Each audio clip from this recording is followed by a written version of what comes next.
ಓಂ ಶಾಂತಿ. ತಾರೀಕು 2/2/2024 ಪ್ರಾತಃ ಮುರುಳಿ. ಮಧುರ ಮಕ್ಕಳೇ, ಶ್ರೇಷ್ಠ ಪದವಿಯನ್ನು ಪಡೆಯುವುದಕ್ಕಾಗಿ ತಂದೆಯು ನಿಮಗೆ ಏನನ್ನು ಓದಿಸುತ್ತಾರೆಯೋ ಅದು ಹೇಗಿದೆಯೋ ಹಾಗೆಯೇ ಧಾರಣೆ ಮಾಡಿ ಸದಾ ಶ್ರೀಮತದಂತೆ ನಡೆಯುತ್ತಿರಿ. ಪ್ರಶ್ನೆ: ಎಂದೂ ಸಹ ದುಃಖವಾಗಬಾರದು. ಅದಕ್ಕಾಗಿ ಯಾವ ಮಾತಿನ ಬಗ್ಗೆ ಬಹಳ ಚೆನ್ನಾಗಿ ವಿಚಾರ ಮಾಡಬೇಕು? ಉತ್ತರ: ಪ್ರತಿಯೊಂದು ಆತ್ಮವು ಯಾವ ಪಾತ್ರವನ್ನು ಅಭಿನಯಿಸುತ್ತಿದೆಯೋ ಅದು ಡ್ರಾಮಾದಲ್ಲಿ ಅಕ್ಯುರೇಟ್ ಆಗಿ ನೋಂದಾವಣಿಯಾಗಿದೆ. ಇದು ಅನಾದಿ ಮತ್ತು ಅವಿನಾಶಿ ಡ್ರಾಮಾ ಆಗಿದೆ. ಈ ಮಾತಿನ ಬಗ್ಗೆ ವಿಚಾರ ಮಾಡಿದಾಗ ಎಂದೂ ಸಹ ದುಃಖವಾಗಲು ಸಾಧ್ಯವಿಲ್ಲ. ಯಾರು ಡ್ರಾಮಾದ ಆದಿ ಮಧ್ಯ ಅಂತ್ಯವನ್ನು ಯಥಾರ್ಥವಾಗಿ ಅರ್ಥ ಮಾಡಿಕೊಳ್ಳುವುದಿಲ್ಲವೋ ಅವರಿಗೆ ದುಃಖವಾಗುತ್ತದೆ. ನೀವು ಮಕ್ಕಳು ಈ ನಾಟಕವನ್ನು ಹೇಗಿದೆಯೋ ಹಾಗೆಯೇ ಸಾಕ್ಷಿಯಾಗಿ ನೋಡಬೇಕು. ಇದರಲ್ಲಿ ದುಃಖಿಸುವ ಮಾತಿಲ್ಲ. ಓಂ ಶಾಂತಿ. ಆತ್ಮಿಕ ತಂದೆಯು ಆತ್ಮಿಕ ಮಕ್ಕಳಿಗೆ ತಿಳಿಸುತ್ತಾರೆ, ಆತ್ಮವು ಎಷ್ಟೊಂದು ಸೂಕ್ಷ್ಮವಾಗಿದೆ, ಬಹಳ ಸೂಕ್ಷ್ಮವಾಗಿದೆ. ಮತ್ತು ಅಷ್ಟು ಚಿಕ್ಕ ಆತ್ಮನಿಂದ ಶರೀರವು ಎಷ್ಟು ದೊಡ್ಡದಾಗಿ ಕಾಣಿಸುತ್ತದೆ. ಈ ಸೂಕ್ಷ್ಮ ಆತ್ಮವು ಶರೀರದಿಂದ ಬೇರೆಯಾಗಿ ಬಿಡುತ್ತದೆ ಎಂದರೆ ಮತ್ತೇನನ್ನೂ ಸಹ ನೋಡಲು ಸಾಧ್ಯವಿಲ್ಲ. ಆತ್ಮದ ಬಗ್ಗೆ ವಿಚಾರ ಮಾಡಲಾಗುತ್ತದೆ. ಇಷ್ಟು ಚಿಕ್ಕ ಬಿಂದು ಎಂತೆಂತಹ ಕೆಲಸ ಮಾಡುತ್ತದೆ. ಹೇಗೆ ಮ್ಯಾಗ್ನಿಫೈ ಗ್ಲಾಸ್ನಿಂದ ಚಿಕ್ಕ ಚಿಕ್ಕ ವಜ್ರಗಳನ್ನು ಅದರಲ್ಲಿ ಯಾವುದೇ ಕಲೆಯಂತೂ ಇಲ್ಲವೇ ಎಂದು ನೋಡುತ್ತಾರೆ. ಅಂದಾಗ ಆತ್ಮವು ಇಷ್ಟೊಂದು ಸೂಕ್ಷ್ಮವಾಗಿದೆ. ಹೇಗೆ ಮ್ಯಾಗ್ನಿಫೈ ಗ್ಲಾಸ್ನಿಂದ ನೋಡುತ್ತೀರಿ ಹಾಗೆಯೇ ಈ ಆತ್ಮವು ಎಲ್ಲಿರುತ್ತದೆ? ಏನು ಸಂಬಂಧವಿದೆ? ಇದೇ ಕಣ್ಣುಗಳಿಂದ ಎಷ್ಟು ದೊಡ್ಡ ಭೂಮಿ ಆಕಾಶವನ್ನು ನೋಡಬಹುದಾಗಿದೆ. ಆ ಬಿಂದು ಹೊರಟು ಹೋದರೆ ಏನು ಉಳಿಯುವುದಿಲ್ಲ. ಹೇಗೆ ಬಿಂದು ತಂದೆ ಇದ್ದಾರೆಯೋ ಬಿಂದು ಆತ್ಮವೂ ಸಹ ಹಾಗೆಯೇ ಇದೆ. ಇಷ್ಟು ಚಿಕ್ಕ ಆತ್ಮವು ಪವಿತ್ರವಾದದ್ದು ಅಪವಿತ್ರವಾಗುತ್ತದೆ. ಇದು ಬಹಳ ವಿಚಾರ ಮಾಡುವ ಮಾತುಗಳಾಗಿವೆ. ಆತ್ಮ ಏನು, ಪರಮಾತ್ಮ ಯಾರು? ಇಷ್ಟು ಚಿಕ್ಕ ಆತ್ಮವು ಶರೀರದಲ್ಲಿದ್ದು ಏನೇನು ಮಾಡುತ್ತದೆ? ಆ ಆತ್ಮನಲ್ಲಿ 84 ಜನ್ಮಗಳ ಪೂರ್ಣ ಪಾತ್ರವು ತುಂಬಲ್ಪಟ್ಟಿದೆ. ಅದು ಹೇಗೆ ಕೆಲಸ ಮಾಡುತ್ತದೆ? ಎಷ್ಟು ವಿಚಿತ್ರವಾಗಿದೆ ಎಂಬ ಮಾತುಗಳನ್ನು ನಿಮ್ಮ ಹೊರತು ಮತ್ಯಾರೂ ತಿಳಿದುಕೊಂಡಿಲ್ಲ. ಇಷ್ಟು ಚಿಕ್ಕ ಬಿಂದುವಿನಲ್ಲಿ 84 ಜನ್ಮಗಳ ಪಾತ್ರವು ನೋಂದಾವಣಿಯಾಗಿದೆ. ಒಂದು ಶರೀರವನ್ನು ಬಿಟ್ಟು ಇನ್ನೊಂದನ್ನು ತೆಗೆದುಕೊಳ್ಳುತ್ತದೆ. ತಿಳಿದುಕೊಳ್ಳಿ, ನೆಹರು ಸತ್ತರು, ಕ್ರೈಸ್ಟ್ ಸತ್ತರು ಅಂದರೆ ಆತ್ಮವು ಹೊರಟು ಹೋಯಿತೆಂದರೆ ಶರೀರ ಸತ್ತು ಹೋಯಿತು. ಇಷ್ಟು ದೊಡ್ಡ ಶರೀರ ಮತ್ತು ಎಷ್ಟು ಚಿಕ್ಕ ಆತ್ಮ, ಇದನ್ನು ಸಹ ತಂದೆಯು ಅನೇಕ ಬಾರಿ ತಿಳಿಸಿದ್ದಾರೆ.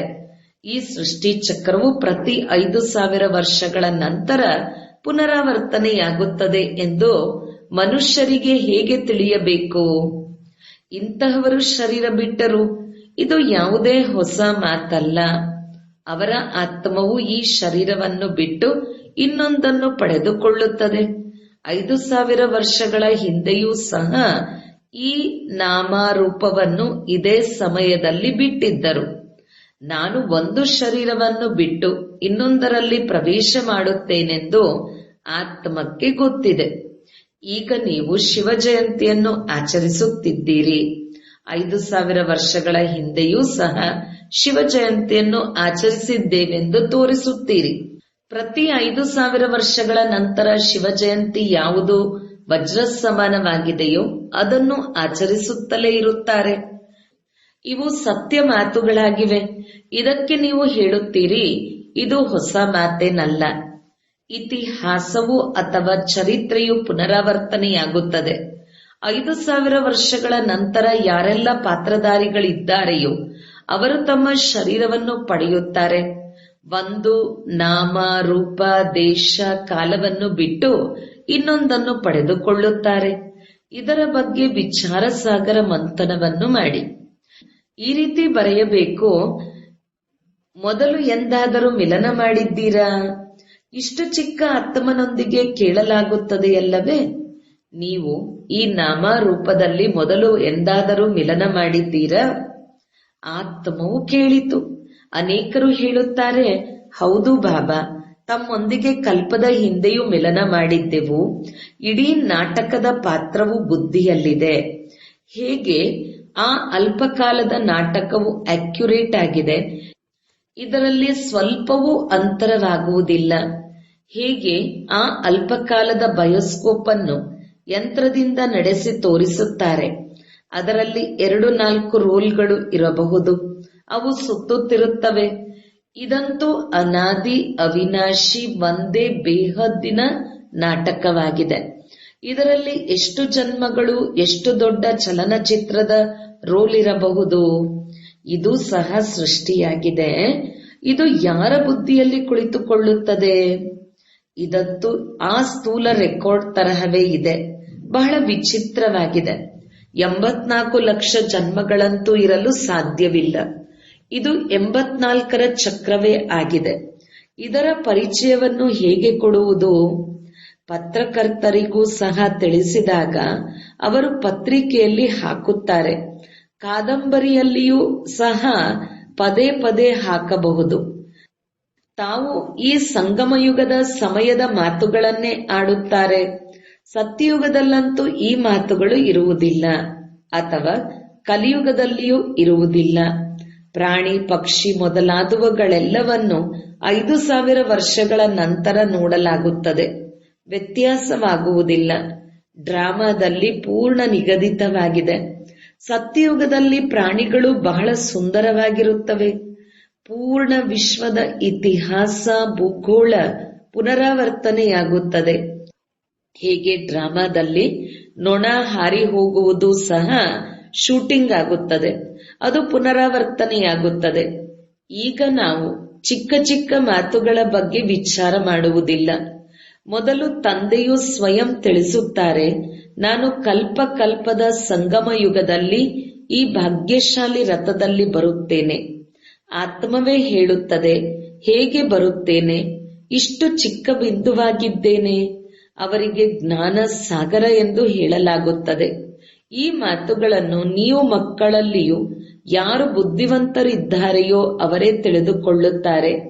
ಪ್ರತಿ 5000 ವರ್ಷಗಳ ನಂತರ ನಾನು ಬರುತ್ತೇನೆ. ಇದು ಎಷ್ಟು ಅಮೂಲ್ಯವಾದ ವಿದ್ಯೆಯಾಗಿದೆ. ತಂದೆಯಲ್ಲಿಯೇ ಅಕ್ಯುರೇಟ್ ಆದ ಜ್ಞಾನವಿದೆ. ಅದನ್ನು ತಂದೆಯು ಮಕ್ಕಳಿಗೆ ಕೊಡುತ್ತಾರೆ. ನಿಮ್ಮನ್ನು ಯಾರಾದರೂ ಸತ್ಯಯುಗದ ಆಯಸ್ಸು ಎಷ್ಟು ಎಂದು ಕೇಳಿದರೆ 1250 ವರ್ಷ ಎಂದು ಹೇಳುತ್ತೀರಿ. ಒಂದು ಜನ್ಮದ ಆಯಸ್ಸು 150 ವರ್ಷವಿರುತ್ತದೆ. ಎಷ್ಟು ಪಾತ್ರವನ್ನು ಅಭಿನಯಿಸುತ್ತೇವೆ. ಬುದ್ಧಿಯಲ್ಲಿ ಪೂರ್ಣ ಚಕ್ರವು ತಿರುಗುತ್ತದೆ. ನಾವು 84 ಜನ್ಮಗಳನ್ನು ಪಡೆದುಕೊಳ್ಳುತ್ತೇವೆ. ಪೂರ್ಣ ಸೃಷ್ಟಿಯು ಈ ರೀತಿ ಚಕ್ರದ ರೂಪದಲ್ಲಿ ತಿರುಗುತ್ತಿರುತ್ತದೆ. ಇದು ಅನಾದಿ ಅವಿನಾಶಿ ಮಾಡಲ್ಪಟ್ಟಂತಹ ನಾಟಕವಾಗಿದೆ. ಇದು ಹೊಸದಾಗಿ ಜೋಡಣೆಯಾಗುವುದಿಲ್ಲ. ಗಾಯನವೂ ಇದೆ. ಏನು ಆಗುವುದಿದೆಯೋ ಅದೇ ಆಗುತ್ತದೆ. ಅದಕ್ಕಾಗಿ ಚಿಂತೆ ಏಕೆ ಮಾಡುವುದು? ಡ್ರಾಮಾದಲ್ಲಿ ನಿಗದಿತವಾಗಿದೆ ಅಂದಾಗ ಸಾಕ್ಷಿಯಾಗಿ ನೋಡಬೇಕು. ಆ ಡ್ರಾಮಾದಲ್ಲಿ ಯಾವುದೇ ಇಂತಹ ದುಃಖದ ಪಾತ್ರವಿದ್ದರೆ, ಬಲಹೀನ ಮನಸ್ಸುಳ್ಳವರಿದ್ದರೆ ಅದನ್ನು ನೋಡಿ ಅಳುತ್ತಾರೆ. ಇದು ನಾಟಕವಲ್ಲವೇ? ಇದು ರಿಯಲ್ ನಾಟಕವಾಗಿದೆ. ಇದರಲ್ಲಿ ಪ್ರತಿಯೊಂದು ಆತ್ಮವೂ ಪಾತ್ರವನ್ನು ಅಭಿನಯಿಸುತ್ತದೆ. ನಾಟಕವು ಎಂದೂ ಸಮಾಪ್ತಿಯಾಗುವುದಿಲ್ಲ. ಇದರಲ್ಲಿ ಅಳುವ, ಮುನಿಸಿಕೊಳ್ಳುವ ಮಾತಿಲ್ಲ. ಅಂದ ಮೇಲೆ ಇದೇನು ಹೊಸ ಮಾತಲ್ಲ. ಯಾರು ಡ್ರಾಮಾದ ಆದಿ ಮಧ್ಯ ಅಂತ್ಯವನ್ನು ಅನುಭೂತಿ ಮಾಡುವುದಿಲ್ಲವೋ ಅವರಿಗೆ ದುಃಖವಾಗುತ್ತದೆ. ಇದು ಸಹ ನೀವು ಮಕ್ಕಳು ತಿಳಿದುಕೊಂಡಿದ್ದೀರಿ. ಈ ಸಮಯದಲ್ಲಿ ನಾವು ಈ ಜ್ಞಾನದಿಂದ ಯಾವ ಪದವಿಯನ್ನು ಪಡೆಯುತ್ತೇವೆಯೋ ಚಕ್ರ ಸುತ್ತಿ ನಂತರ ಅದೇ ಆಗುತ್ತೇವೆ. ಇದು ಬಹಳ ಆಶ್ಚರ್ಯವಾಗಿ ವಿಚಾರ ಸಾಗರ ಮಂಥನ ಮಾಡುವ ಮಾತುಗಳಾಗಿದೆ. ಯಾವುದೇ ಮನುಷ್ಯರು ಈ ಮಾತುಗಳನ್ನು ತಿಳಿದುಕೊಂಡಿಲ್ಲ. ಋಷಿ ಮುನಿಗಳು ಸಹ ಹೇಳುತ್ತಿದ್ದರು, ನಾವು ರಚಯಿತ ಮತ್ತು ರಚನೆಯನ್ನು ತಿಳಿದುಕೊಂಡಿಲ್ಲ. ರಚಯಿತನು ಇಷ್ಟು ಚಿಕ್ಕ ಬಿಂದುವೆಂದು ಅವರಿಗೇನು ಗೊತ್ತು? ಅವರೇ ಹೊಸ ಸೃಷ್ಟಿಯ ರಚಯಿತನಾಗಿದ್ದಾರೆ. ನೀವು ಮಕ್ಕಳಿಗೆ ಓದಿಸುತ್ತಾರೆ. ಜ್ಞಾನ ಸಾಗರನಾಗಿದ್ದಾರೆ. ಈ ಮಾತುಗಳನ್ನು ನೀವು ಮಕ್ಕಳೇ ತಿಳಿದುಕೊಂಡಿದ್ದೀರಿ. ನಾವು ತಿಳಿದುಕೊಂಡಿಲ್ಲವೆಂದು ನೀವು ಹೇಳುವುದಿಲ್ಲ. ನಿಮಗೆ ತಂದೆಯು ಈ ಸಮಯದಲ್ಲಿ ಎಲ್ಲವನ್ನೂ ತಿಳಿಸುತ್ತಾರೆ. ನೀವು ಯಾವುದೇ ಮಾತಿನಲ್ಲಿ ದುಃಖ ಪಡುವ ಅವಶ್ಯಕತೆ ಇಲ್ಲ. ಸದಾ ಹರ್ಷಿತರಾಗಿರಬೇಕು. ಆ ಡ್ರಾಮಾದ ರೀಲ್ ಉಪಯೋಗಿಸುತ್ತಾ ಸವೆದು ಹಳೆಯದಾದ ನಂತರ ಬದಲಾಯಿಸುತ್ತಾರೆ. ಹಳೆಯದನ್ನು ಸಮಾಪ್ತಿ ಮಾಡುತ್ತಾರೆ. ಇದು ಬೇಹದ್ದಿನ ಅವಿನಾಶಿ ಡ್ರಾಮಾ ಆಗಿದೆ. ಇಂತಹ ಮಾತುಗಳ ಬಗ್ಗೆ ವಿಚಾರ ಮಾಡಿ ಪಕ್ಕಾ ಮಾಡಬೇಕು. ಯಾವ ಮಾತಿನಿಂದಲೂ ಪತಿತರಿಂದ ಪಾವನರಾಗಲು ಅಥವಾ ತಮೋಪ್ರಧಾನರಿಂದ ಸತೋಪ್ರಧಾನರಾಗಲು ಸಾಧ್ಯವಿಲ್ಲ. ಪಾತ್ರವನ್ನಭಿನಯಿಸುತ್ತಾ ನಾವು ಸತೋಪ್ರಧಾನರಿಂದ ತಮೋಪ್ರಧಾನರಾಗುತ್ತೇವೆ. ಪುನಃ ಸತೋಪ್ರಧಾನರಾಗಬೇಕು. ಆತ್ಮವು ವಿನಾಶ ಹೊಂದುವುದಿಲ್ಲ ಮತ್ತು ಪಾತ್ರವೂ ವಿನಾಶವಾಗುವುದಿಲ್ಲ. ಈ ಮಾತುಗಳ ಬಗ್ಗೆ ಕೆಲವರಿಗೆ ವಿಚಾರ ನಡೆಯುವುದಿಲ್ಲ. ಆದರೆ ಮನುಷ್ಯರು ಕೇಳಿ ಆಶ್ಚರ್ಯಚಕಿತರಾಗುತ್ತಾರೆ. ಅವರು ಕೇವಲ ಭಕ್ತಿ ಮಾರ್ಗದ ಶಾಸ್ತ್ರಗಳನ್ನೇ ಓದುತ್ತಾರೆ. ರಾಮಾಯಣ, ಭಾಗವತ, ಗೀತೆ ಮುಂತಾದವುಗಳಿವೆ. ಇದರಲ್ಲಿ ವಿಚಾರ ಸಾಗರ ಮಂಥನ ಮಾಡಬೇಕಾಗುತ್ತದೆ. ಬೇಹದ್ದಿನ ತಂದೆಯು ಏನನ್ನು ತಿಳಿಸುತ್ತಾರೆಯೋ ಅದನ್ನು ಹೇಗಿದೆಯೋ ಹಾಗೆಯೇ ಧಾರಣೆ ಮಾಡಿಕೊಂಡಾಗ ಉನ್ನತ ಪದವಿಯನ್ನು ಪಡೆದುಕೊಳ್ಳುತ್ತೇವೆ. ಎಲ್ಲರೂ ಒಂದೇ ರೀತಿಯಲ್ಲಿ ಧಾರಣೆ ಮಾಡಿಕೊಳ್ಳುವುದಿಲ್ಲ. ಕೆಲವರು ಬಹಳ ಆಳವಾಗಿ ತಿಳಿಸಿಕೊಡುತ್ತಾರೆ. ಇಂದಿನ ದಿನಗಳಲ್ಲಿ ಜೈಲಿನಲ್ಲಿಯೂ ಭಾಷಣ ಮಾಡಲು ಹೋಗುತ್ತಾರೆ.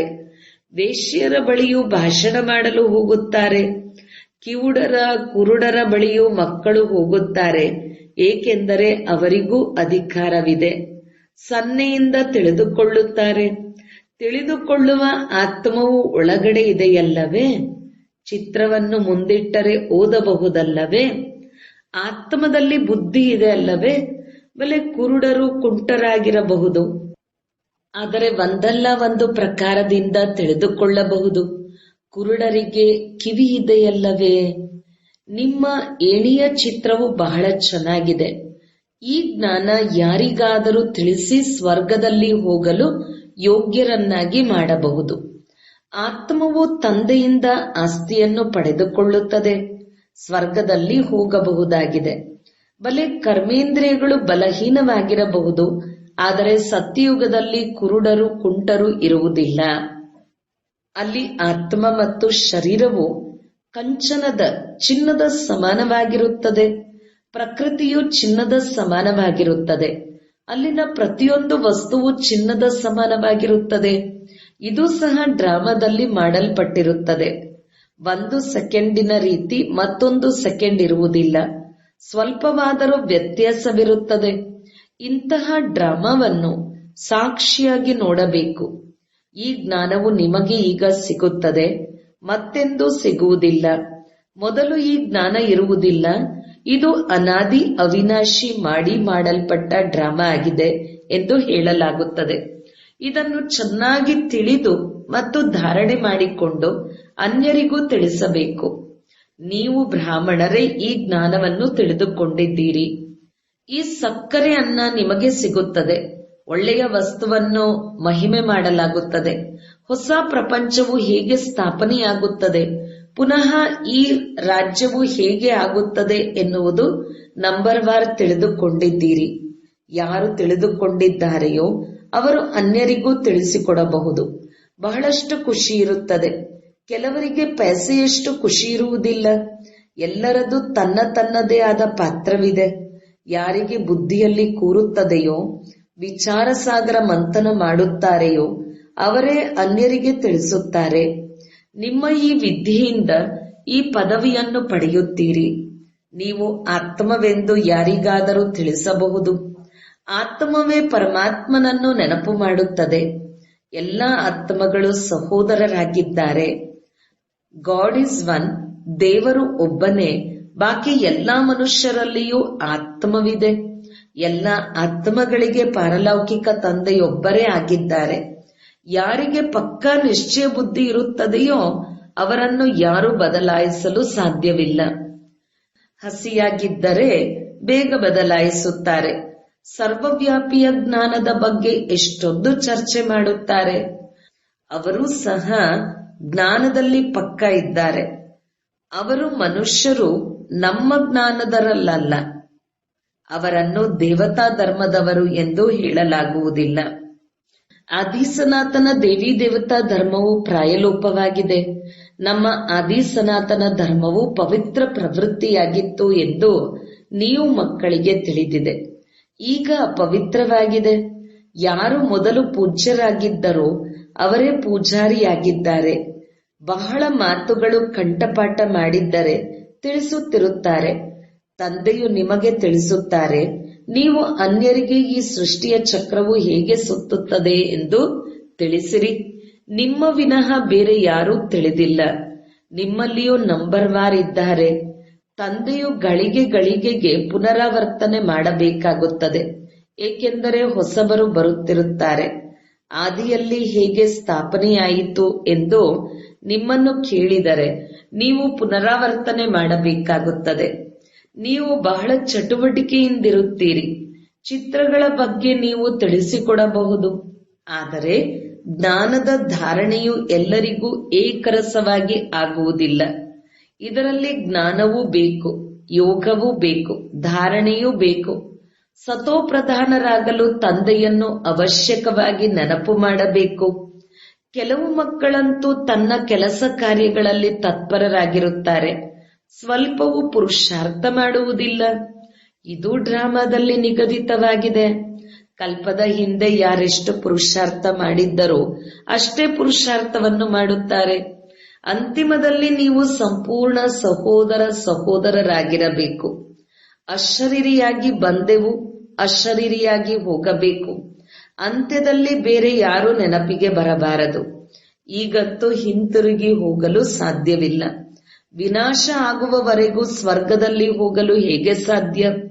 ಸೂಕ್ಷ್ಮವತನದಲ್ಲಿ ಹೋಗುತ್ತಾರೆ ಅಥವಾ ಇಲ್ಲಿಯೇ ಜನ್ಮ ಪಡೆಯುತ್ತಾರೆ. ಬಾಕಿ ಯಾವುದರ ಕೊರತೆ ಇದೆಯೋ ಅದರ ಪುರುಷಾರ್ಥ ಮಾಡುತ್ತಾರೆ. ಆದರೂ ದೊಡ್ಡವರಾದ ಮೇಲೆ ತಿಳಿಯಬಹುದು. ಇದು ಡ್ರಾಮಾದಲ್ಲಿ ನಿಗದಿತವಾಗಿದೆ. ನಿಮ್ಮ ಏಕರಸ ಸ್ಥಿತಿಯು ಅಂತ್ಯದಲ್ಲಿ ಆಗುತ್ತದೆ. ಬರೆದರೆ ಎಲ್ಲವೂ ನೆನಪಿಗೆ ಬರುತ್ತದೆ ಎಂದಲ್ಲ. ಹಾಗಾದರೆ ಪುಸ್ತಕ ಸಂಗ್ರಹಾಲಯದಲ್ಲಿ ಇಷ್ಟು ಪುಸ್ತಕಗಳು ಏಕೆ ಇರುತ್ತವೆ? ವೈದ್ಯರು, ವಕೀಲರು ಬಹಳ ಪುಸ್ತಕಗಳನ್ನು ಇಟ್ಟುಕೊಂಡಿರುತ್ತಾರೆ. ಅಭ್ಯಾಸ ಮಾಡುತ್ತಿರುತ್ತಾರೆ. ಅಲ್ಲಿ ಮನುಷ್ಯರು ಮನುಷ್ಯರಿಗೆ ವಕೀಲರಾಗಿರುತ್ತಾರೆ. ಆದರೆ ನೀವಾತ್ಮರು ಆತ್ಮರಿಗೆ ವಕೀಲರಾಗುತ್ತೀರಿ. ಆತ್ಮಗಳು ಆತ್ಮಗಳಿಗೆ ಓದಿಸುತ್ತಾರೆ. ಅದು ಶಾರೀರಿಕ ವಿದ್ಯೆಯಾಗಿದೆ. ಇದು ಆತ್ಮಿಕ ವಿದ್ಯೆಯಾಗಿದೆ. ಈ ಆತ್ಮಿಕ ವಿದ್ಯೆಯಿಂದ ನಂತರ 21 ಜನ್ಮಗಳಲ್ಲಿ ಎಂದೂ ತಪ್ಪುಗಳಾಗುವುದಿಲ್ಲ. ಮಾಯೆಯ ರಾಜ್ಯದಲ್ಲಿಯೇ ಬಹಳ ತಪ್ಪುಗಳಾಗುತ್ತಿರುತ್ತದೆ. ಆದ ಕಾರಣ ಸಹನೆ ಮಾಡಬೇಕಾಗುತ್ತದೆ. ಯಾರು ಪೂರ್ಣ ರೀತಿಯಲ್ಲಿ ಓದುವುದಿಲ್ಲವೋ, ಕರ್ಮಾತೀತ ಸ್ಥಿತಿಯನ್ನು ಪಡೆಯುವುದಿಲ್ಲವೋ ಅವರು ಸಹನೆ ಮಾಡಲೇಬೇಕಾಗುತ್ತದೆ. ನಂತರ ಪದವಿಯೂ ಕಡಿಮೆಯಾಗುತ್ತದೆ. ವಿಚಾರ ಸಾಗರ ಮಂಥನವನ್ನು ಮಾಡಿ ಅನ್ಯರಿಗೆ ತಿಳಿಸಿದಾಗ ಚಿಂತನೆ ನಡೆಯುತ್ತದೆ. ಮಕ್ಕಳು ತಿಳಿದುಕೊಂಡಿದ್ದೀರಾ? ಕಲ್ಪದ ಹಿಂದೆಯೂ ತಂದೆಯು ಬಂದಿದ್ದರು. ಅವರ ಶಿವಜಯಂತಿಯನ್ನು ಆಚರಿಸಲಾಗಿತ್ತು. ಯುದ್ಧ ಮುಂತಾದ ಮಾತಿಲ್ಲ. ಅದೆಲ್ಲವೂ ಶಾಸ್ತ್ರಗಳ ಮಾತುಗಳಾಗಿವೆ. ಇದು ವಿದ್ಯೆಯಾಗಿದೆ. ಸಂಪಾದನೆಯಲ್ಲಿ ಖುಷಿ ಇರುತ್ತದೆ. ಯಾರಿಗೆ ಲಕ್ಷಾಂತರ ಹಣವಿರುತ್ತದೆಯೋ ಅವರಿಗೆ ಖುಷಿ ಇರುತ್ತದೆ. ಕೆಲವರು ಲಕ್ಷಾಧಿಪತಿಗಳೂ ಸಹ ಇರುತ್ತಾರೆ. ಕೆಲವರಿಗೆ ಏನೂ ಇರುವುದಿಲ್ಲ. ಯಾರ ಬಳಿ ಎಷ್ಟು ಜ್ಞಾನ ರತ್ನಗಳಿವೆಯೋ ಅಷ್ಟು ಖುಷಿಯೂ ಇರುತ್ತದೆ. ಒಳ್ಳೆಯದು. ಮಧುರಾತಿ ಮಧುರ ಅಗಲಿ ಮರಳಿ ಸಿಕ್ಕಿರುವಂತಹ ಮಕ್ಕಳಿಗೆ ಪ್ರೀತಿಯ ಮಾತಪಿತಾ ಬಾಪ್ದಾದರವರ ನೆನಪು, ಪ್ರೀತಿ ಹಾಗೂ ಸುಪ್ರಭಾತ. ಆತ್ಮೀಯ ಮಕ್ಕಳಿಗೆ ಆತ್ಮೀಯ ತಂದೆಯ ನಮಸ್ತೆ. ಧಾರಣೆಗಾಗಿ ಮುಖ್ಯ ಸಾರ 1. ವಿಚಾರ ಸಾಗರ ಮಂಥನ ಮಾಡಿ ಸ್ವಯಂವನ್ನು ಜ್ಞಾನ ರತ್ನಗಳಿಂದ ತುಂಬಿಸಿಕೊಳ್ಳಬೇಕು. ಜ್ಞಾನದ ರಹಸ್ಯವನ್ನು ಚೆನ್ನಾಗಿ ತಿಳಿದುಕೊಂಡು ಅನ್ಯರಿಗೂ ತಿಳಿಸಬೇಕು. ಯಾವುದೇ ಮಾತಿನಲ್ಲಿ ದುಃಖಿಗಳಾಗದೆ ಸದಾ ಹರ್ಷಿತವಾಗಿರಬೇಕು. 2. ತಮ್ಮ ಸ್ಥಿತಿಯನ್ನು ಬಹಳ ಕಾಲದಿಂದ ಏಕರಸ ಮಾಡಿಕೊಳ್ಳಬೇಕು. ಏಕೆಂದರೆ ಅಂತ್ಯದಲ್ಲಿ ಒಬ್ಬ ತಂದೆಯ ಹೊರತು ಬೇರೆ ಯಾರ ನೆನಪು ಬರಬಾರದು. ನಾವು ಸಹೋದರರಾಗಿದ್ದೇವೆ, ಹಿಂತಿರುಗಿ ಹೋಗುತ್ತೇವೆ ಎನ್ನುವ ಅಭ್ಯಾಸ ಮಾಡಬೇಕು. ವರದಾನ: ನಿರುತ್ಸಾಹದ ಅಲೆಗೆ ವಿದಾಯಿ ಕೊಟ್ಟು ಸದಾ ಉಮಂಗ ಉತ್ಸಾಹದಲ್ಲಿರುವಂತಹ ಬುದ್ಧಿಶಾಲಿ ಆತ್ಮಭವ. ಕೆಲವು ಮಕ್ಕಳು ಬೇರೆಯವರನ್ನು ನೋಡಿ ಸ್ವಯಂ ನಿರುತ್ಸಾಹಿಗಳಾಗಿ ಬಿಡುತ್ತಾರೆ. ಇದಂತೂ ಆಗುತ್ತಿರುತ್ತದೆ ಎಂದು ಯೋಚಿಸುತ್ತಾರೆ. ನಡೆಯುತ್ತಿರುತ್ತದೆ. ಒಬ್ಬರು ಎಡವಿ ಬಿದ್ದರೆ ಅವರನ್ನು ನೋಡಿ ಹುಡುಗಾಟಿಕೆಯಲ್ಲಿ ಬಂದು ಸ್ವಯಂ ಎಡವಿ ಬೀಳುವುದು ಇದು ಬುದ್ಧಿವಂತರ ಲಕ್ಷಣವೇ? ಬಾಬ್ದಾದರವರಿಗೆ ದಯೆ ಬರುತ್ತದೆ. ಈ ರೀತಿ ಹುಡುಗಾಟಿಕೆಯಲ್ಲಿರುವವರಿಗೆ ಪಶ್ಚಾತ್ತಾಪದ ಆ ಗಳಿಗೆ ಎಷ್ಟು ಕಠಿಣವಿರಬಹುದು. ಆದ್ದರಿಂದ ಬುದ್ಧಿವಂತರಾಗಿ ಹುಡುಗಾಟಿಕೆಯ ಅಲೆಗೆ, ಬೇರೆಯವರನ್ನು ನೋಡುವ ಅಲೆಗೆ ಮನಸ್ಸಿನಿಂದ ವಿದಾಯಿ ಕೊಟ್ಟು ಬಿಡಿ. ಬೇರೆಯವರನ್ನು ನೋಡಬೇಡಿ, ತಂದೆಯನ್ನು ನೋಡಿ.